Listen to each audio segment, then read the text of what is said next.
This is Adorn. Adorn is a simple checkerboard style patchwork quilt that we've dressed up with just a few curves.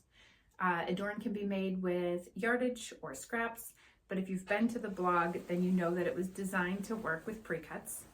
The baby size quilt is made with 5-inch squares, and this throw size and the twin size quilt are made with 10-inch squares. Today here we're going to talk about sewing these curves for the throw size quilt, the 10-inch curves. These are very beginner friendly, and this is a great place to start your curve piecing journey because these curves are not only really big and pretty simple to sew, but there's also only a few of them in the quilt. So let's go do that now. We are going to be sewing the throw size quilt's curves today. These are very beginner friendly curves. This piece started as a 10 by 10 square. The curve is going to be very gentle, and these are going to be easy to sew without a lot of adjusting, and they're going to be easy to make accurate. It is the same process to sew the smaller curves for the baby size quilt. You just may need to adjust your fabric a little bit more as you sew. Before I sew, I do pin my curves. So with these quarter circle pieces, I would match my straight sides, and then I finger press to find the center of my curve. With the background piece, I match these short straight sides, and then I finger press to find the center of the curve. If you feel like you are going to want to add more pins, just make sure that you are folding to find equal distance spots on your curve. So you can fold again and crease again, and you can see how you would have an extra 2 spots to pin.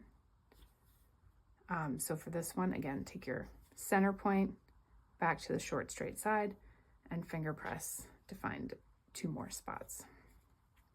This just makes sure that you actually want the places lined up that are shown. If you're just adding pins randomly to your curve probably won't be as accurate. Now, I don't think that you need more than 3, but if you add more, that is how you would do it. Okay, so then we're going to take our fabric and we're going to put them right sides together, lining up those creases, and then we pin. And then the most important pin is going to be these at the end of the curve. We're going to want to make sure that our short straight side of this background piece is lined up with the straight side of our quarter circle. And then I'm going to pin to keep both of those lined up. I'm going to want these straight sides to stay lined up the entire time I'm sewing my curve. If I can get that to happen, my block is going to be more accurate. It's going to be easier to trim. It's just going to work out better overall. So you can do the same thing up here at the top. I usually just take these curves over to the sewing machine and put it under the foot, but you do want these 2 straight edges to line up as well. So with pinning right here makes that easier, then go ahead and add 1 extra pin. All right, let's go sew. We are going to sew our curve. We're going to sew it with a 1/4 inch seam allowance. As we bring this piece over to the sewing machine and get started, we're going to make sure that our short straight side of our background piece is still lined up with the straight side of our quarter circle piece.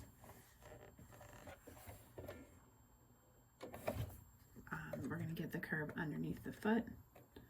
I'm going to take out that pin and take just a few stitches to get it set. And then I'm going to line up my background fabric with my quarter circle fabric, just like you would if you were sewing a regular block.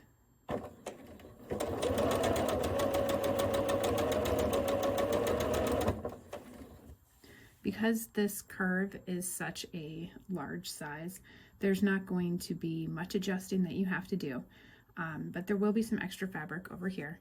We're not worried about extra fabric over here. We're just going to keep it out of the way of our needle. If you start to see fabric bunching under your needle, you're going to want to lift your foot, leaving the needle down, and just move your fabric behind the foot, and then put the foot back down.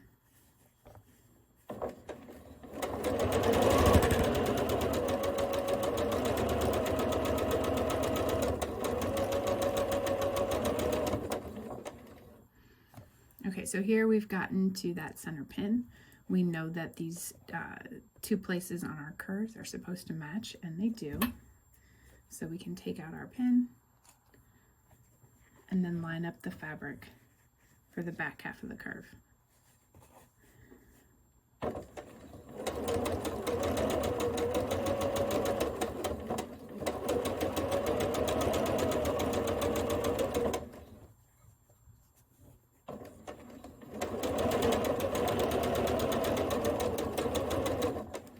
And again, if you start to see fabric bunching, or as you get toward this end of the curve and you have a little bit of extra, you can always lift your foot, move that fabric back behind, and then adjust again. You can also just very gently pull it towards you, and that'll get rid of some of that extra as well.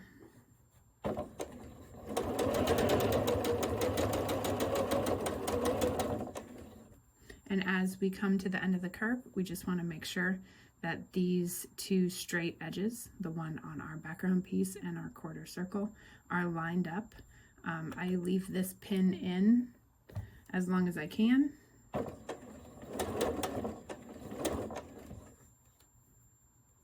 And then just keep sewing.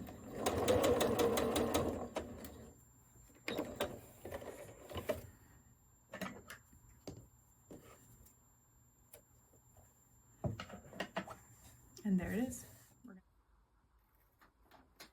This is my finished curved block. I have pressed this fabric away from the curve, and you can go back to the blog to see which fabric you want to press toward and which fabric you want to press away in order to have your blocks nest as you sew together your quilt top. We're going to trim this block. When we're done trimming, it's going to measure 10 by 10 inches, and you will have a 1/4 inch of fabric up here at the top of the curve of this background fabric, and a 1/4 inch of background fabric down here at the bottom of the curve, and that will be sewn into the seam allowance as the quilt comes together. So to trim this block, we line up the straight sides of the quarter circle as best we can, and then we are going to trim the background first.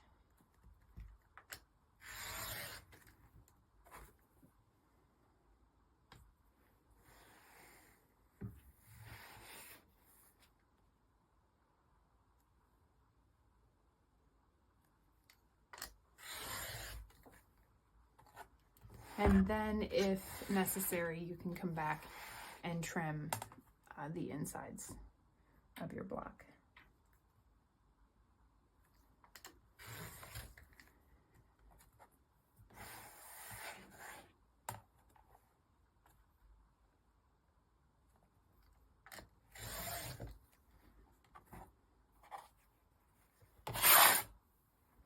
And there's our finished curved block.